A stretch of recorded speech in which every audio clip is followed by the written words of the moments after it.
En esta presentación vamos a hablar de la fibrilación auricular, vamos a presentar un caso clínico, la fisiopatología, el tratamiento que le dieron al paciente de este caso clínico y vamos a hablar cómo se podría mejorar este tratamiento.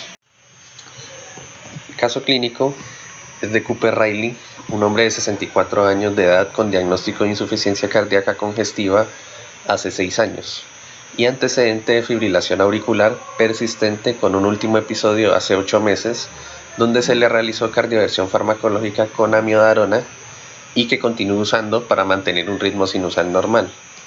Acude a su médico de atención primaria quejándose de palpitaciones que notó por primera vez hace 7 días, pero que ha permanecido asintomático.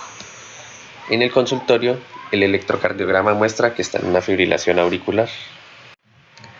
Aquí podemos ver el electrocardiograma del señor Cooper, donde se evidencia ausencia de onda P, presencia de ondas F, un intervalo RR variable y una frecuencia cardíaca de 110 latidos por minuto, lo que nos indica claramente una fibrilación auricular. En los antecedentes del paciente está la hipertensión arterial, insuficiencia cardíaca con fracción de eyección reducida del 35%, fibrilación auricular y apnea obstructiva del sueño, índice de apnea y hipopnea 28 eventos por hora, aliviada con terapia, CPAP, presión continua positiva de la vía aérea. Vamos a hablar entonces ahora de la fibrilación auricular. Como vemos, es la arritmia cardíaca más frecuente en la práctica clínica. Se caracteriza por latidos auriculares descoordinados y desorganizados, y estos a su vez generan un éstasis sanguíneo en la aurícula, lo que puede promover la formación de trombos y por lo tanto el riesgo de accidente cerebrovascular se incrementa. La fibrilación auricular se puede clasificar entonces en 5 categorías clínicamente. Está la de primer diagnóstico, cuando se diagnostica por primera vez la fibrilación auricular en un paciente. Paroxística, cuando hay varios episodios, pero estos son autolimitados y se revierten en un tiempo menor a 7 días, ya sea eléctricamente o farmacológicamente. O en algunos casos también se puede presentar de manera espontánea.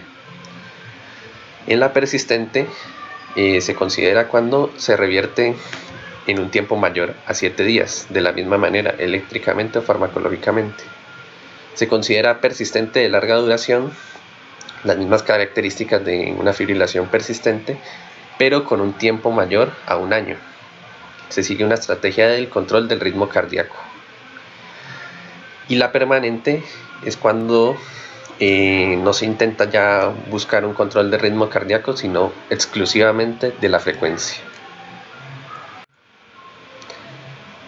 Vamos a hablar entonces de la fisiopatología de la fibrilación auricular. En esta gráfica vemos que el paciente tiene una insuficiencia cardíaca, su corazón se encuentra dilatado.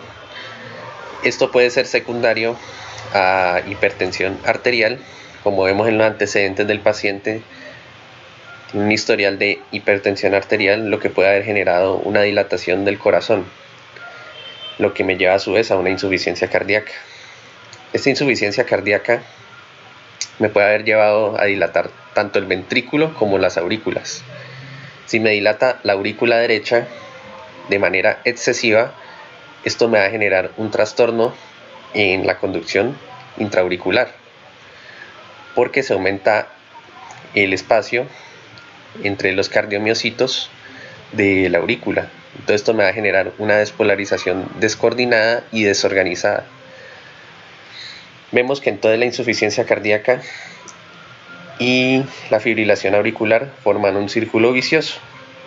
La fibrilación auricular me va entonces a empeorar la insuficiencia cardíaca y la insuficiencia cardíaca me va a empeorar la fibrilación auricular y sus episodios. ¿Cómo es esto? La insuficiencia cardíaca, como vemos aquí, me va a aumentar la presión auricular, me va a dilatar la aurícula y me va a generar trastornos de conducción.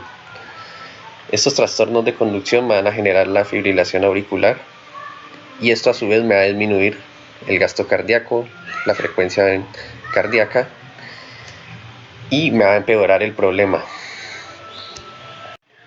En cuanto al examen físico, vemos signos importantes como la presión arterial alta, 158/92, indica hipertensión grado 1, pulso 110 irregular, lo que indica taquicardia, un índice de masa corporal de 33,42, nos indica obesidad tipo 1, lo cual es un factor de riesgo, y ruidos cardíacos R1 y R2 normales. Existe un R3 sin R4 y un edema de 2 cruces en miembros inferiores. En cuanto a los exámenes de laboratorio, vemos un nitrógeno ureico elevado y una glucosa elevada. Esto se puede explicar por la dieta del paciente rica en proteínas y en carbohidratos, y nos llevan a tener que pensar en descartar una posible falla renal y una posible diabetes. Entonces se recomienda realizar otros estudios de función renal y otros estudios relacionados con diabetes. Vemos que entonces que la hemoglobina y el hematocrito se encuentran por debajo del rango normal, lo cual es preocupante porque más adelante vamos a ver que el paciente está anticoagulado, que nos puede llevar a la sospecha de hemorragia. Sin embargo, aquí vemos que el INR se encuentra dentro del rango normal de 2,3 y los demás electrolitos se encuentran normales. En cuanto al manejo farmacológico del paciente, vemos que toma carvedilol 6,25 miligramos por vía oral, el cual es un bloqueador beta mixto, beta 1, beta 2 y alfa 1. Tiene importantes interacciones con amiodarona, en la que se debe monitorizar una posible bradicardia. En el caso del paciente esto no es un riesgo ya que se encuentra taquicárdico. Vemos que toma digoxina 0,0625 miligramos por vía oral una vez al día. Vemos que este es un bloqueador de la bomba sodio-potasio y tiene interacciones con amiodarona y carvedilol, los cuales aumentan su concentración sérica. Con la furosemida se potencia los efectos adversos. Vemos que toma amiodarona 400 miligramos por vía oral una vez al día, el cual tiene importante interacción con la warfarina, ya que aumenta su efecto anticoagulante. Vemos también que toma lisinopril 10 miligramos por vía oral una vez al día, el cual es un inhibidor de la enzima convertidora de angiotensina. Tiene importante interacción con la furosemida, ya que aumenta el riesgo de hipotensión. En el caso del paciente, esto no es un inconveniente, ya que se encuentra hipertenso. Vemos que toma warfarina 5 miligramos por vía oral una vez al día, el cual es un bloqueador de la vitamina K epoxidorreductasa y tiene importante interacción con la amiodarona, ya que este potencia su efecto anticoagulante. La furosemida la toma el paciente una vez al día, 40 miligramos, el cual es un diurético de asa, bloqueador del transportador sodio, potasio y 2-cloros. No tiene importantes interacciones con otros medicamentos que esté tomando el paciente. Por último, vemos que toma cloruro de potasio para prevenir la intoxicación por digoxina y evitar la hipopotasemia. También tiene terapia de presión continua positiva para mantener la vía aérea abierta durante el sueño. Aquí vemos las interacciones farmacológicas de la warfarina. Entre ellos está los que aumentan su biodisponibilidad, la amiodarona, lo que va a potenciar su efecto anticoagulante. Está contraindicado completamente por su riesgo de hemorragia el clopidogrel, los AINES, el metronidazol y inhibidores directos del factor 2 y el factor 10. Problemas de la farmacoterapia del paciente. Lo primero es que la amiodarona es un inhibidor enzimático, interactúa con la warfarina y la digoxina. Lo segundo es que el uso de otros fármacos antiarrítmicos, la combinación de amiodarona, digoxina, carvedilol, debe evitarse por el riesgo de proarritmia ventricular, taquicardia de puntas torcidas, entre otros. El tercer problema es que utiliza dos fármacos para el control de la frecuencia cardíaca, carvedilol y digoxina.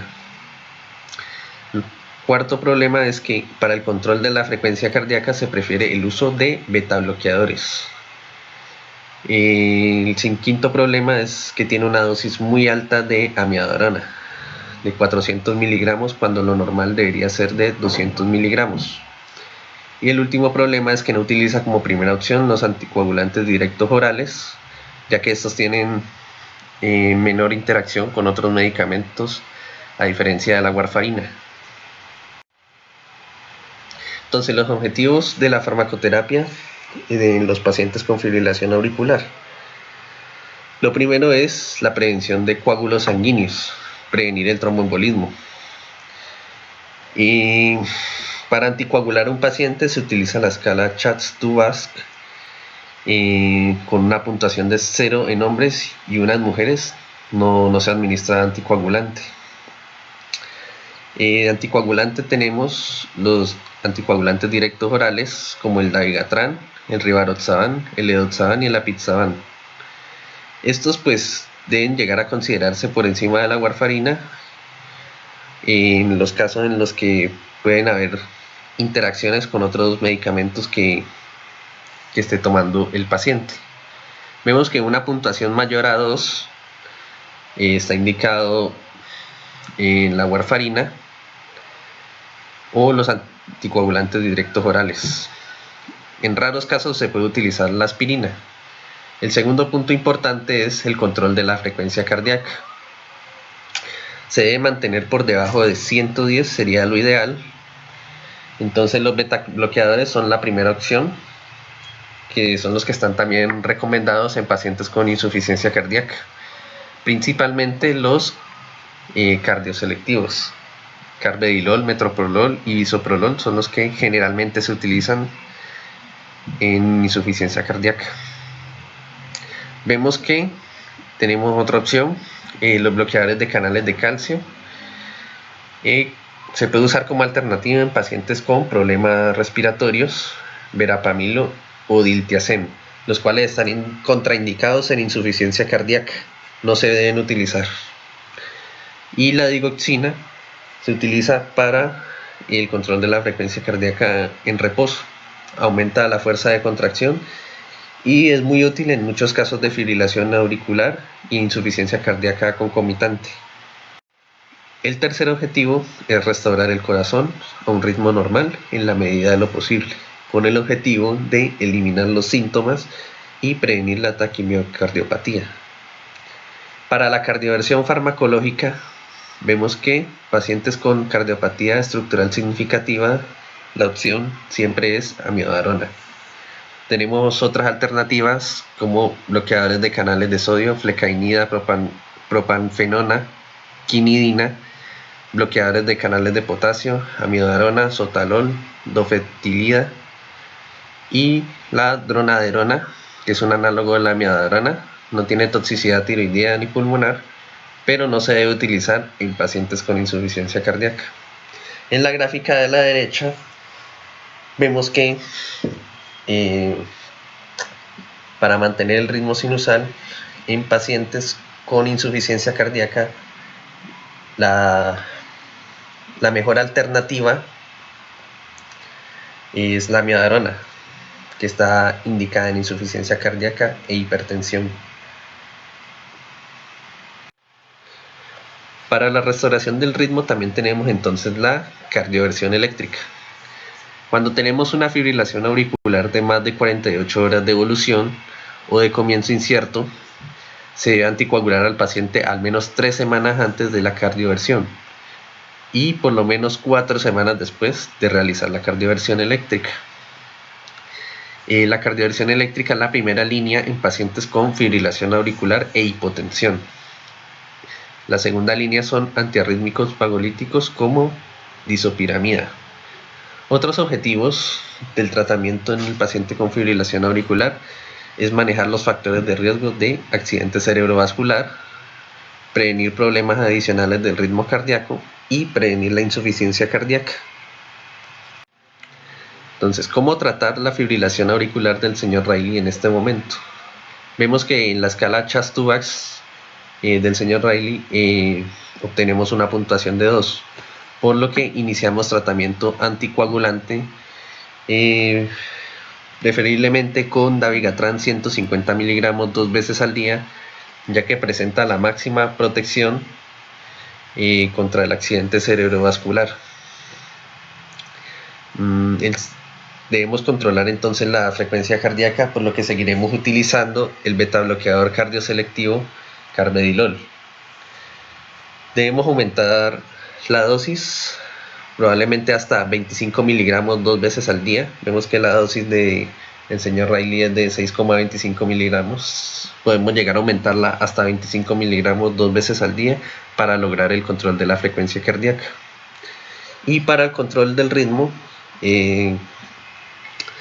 realizar cardioversión farmacológica con amiodarona 5 miligramos por kilo durante 1 hora, seguido de 50 miligramos por hora.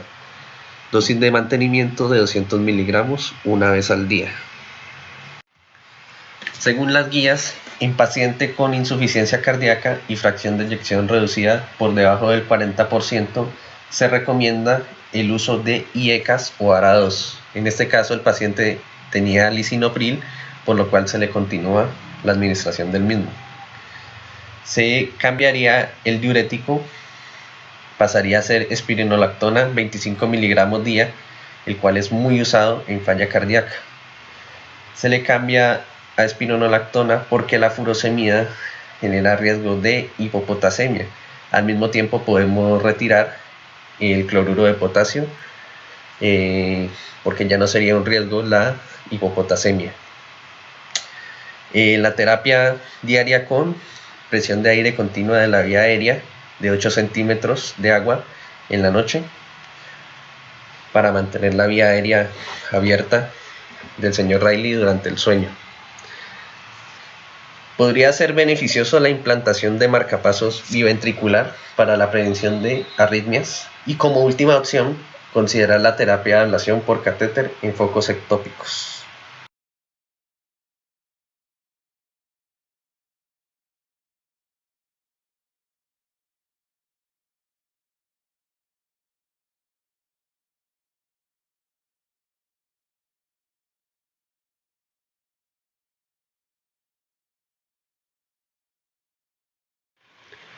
Este ha sido el material bibliográfico utilizado para el desarrollo del caso clínico y de esta presentación.